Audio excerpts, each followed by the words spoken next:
Shalom Bapak Ibu Saudara dalam berkat hidup optimis di hadapan Allah.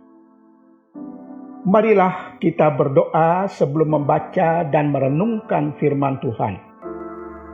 Ya Allah sumber berkat, kami bersujud di hadapan-Mu ya Allah. Engkau begitu baik mendampingi hidup kami. Terpujilah Engkau ya Allah. Di dalam Tuhan Yesus kami juga memohon. Berkatilah firman-Mu yang akan kami baca dan kami renungkan saat ini. Amin. Bapak Ibu Saudara, firman Tuhan sudah tersedia. Marilah kita baca dan kita renungkan bersama. Firman Tuhan dalam Amsal 23 ayat 18 berkata demikian, karena masa depan sungguh ada dan harapanmu tidak akan hilang. Bapak Ibu Saudara dalam kasih sayang Allah,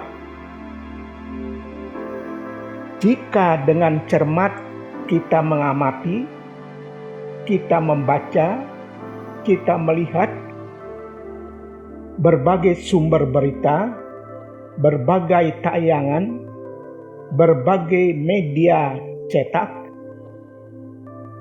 tentu dengan mudah kita mendapat info yang bernada pesimistis.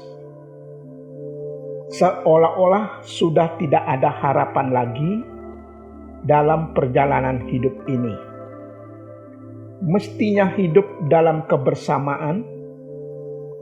Dalam keragaman ini, kita saling mensupport, saling menopang, saling tolong-menolong, tidak menyebarkan info yang mematahkan semangat hidup. Bapak Ibu Saudara yang Allah kasihi, firman Tuhan yang sudah kita baca tadi, menyatakan suatu jaminan yang optimistis terhadap masa depan kita. Nabi Yeremia memberi penegasan iman bahwa Allah memiliki rancangan indah dan penuh harapan, penuh optimisme bagi umat Allah yang sedang berada dalam pembuangan di negeri Babel saat itu. Nabi Yeremia menyerukan seruan iman,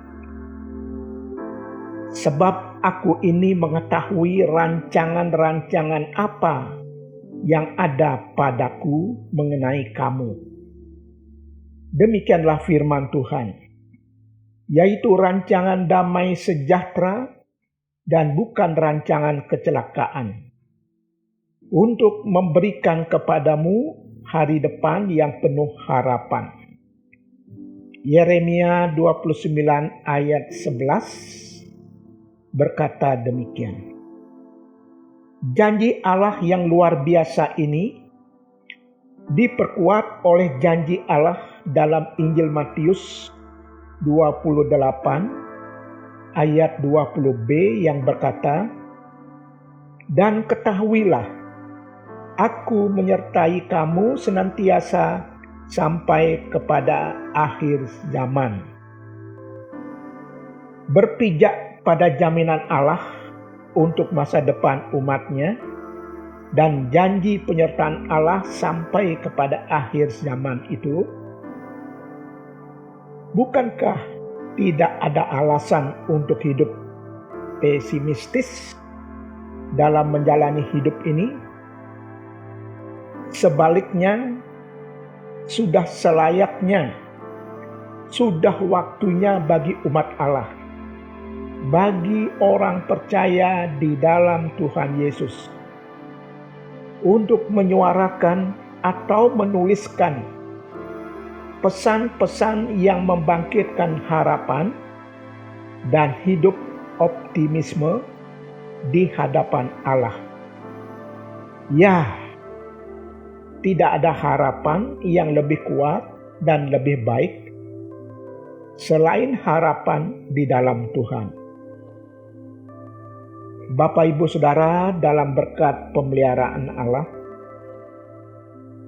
di tengah-tengah situasi dan kondisi kita masing-masing, lebih-lebih dalam menjalani hidup di masa pandemi COVID-19 yang masih merebak, menjadi pergumulan tersendiri dalam segala aspek kehidupan ini, menyebarkan berita pesimisme dapat memudarkan harapan dan semangat hidup ini.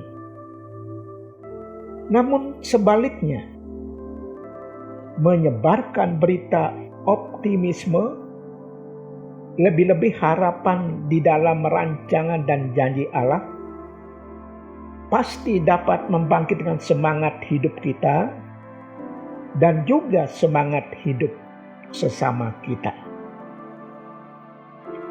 Bapak Ibu Saudara, dalam kemurahan Allah, kita tidak diundang oleh Allah untuk menyebarkan kabar buruk, untuk menyebarkan kabar keputusasaan, tetapi kabar baik yang penuh pengharapan akan pemeliharaan Allah. Mari hidup dalam rencana Allah yang pasti, di dalam janji Allah yang pasti, di dalam rancangan Allah yang pasti, dan marilah kita menjadi berkat satu dengan yang lain. Inilah waktunya kita ambil waktu untuk berdiam diri di hadapan Allah.